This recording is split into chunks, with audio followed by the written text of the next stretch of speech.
अरे अनि 1 नम्बरमा पर्छ अरे अहिलेसम्म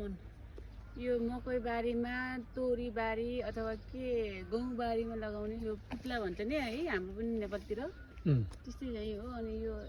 यहाँ पनि गराउँदो हुनुहुँदैछ कि अनि यत्रो छ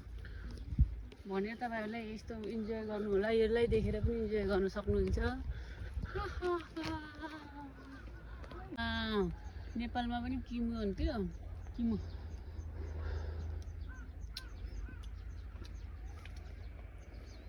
हाम्रो नेपालमा पनि किमु छ यो किमुको रुखो एकदमै गर्मी छ गर्मीको सिजनमा मलाई चाहिँ आइसक्रिम बहुत मेरो फेभरेट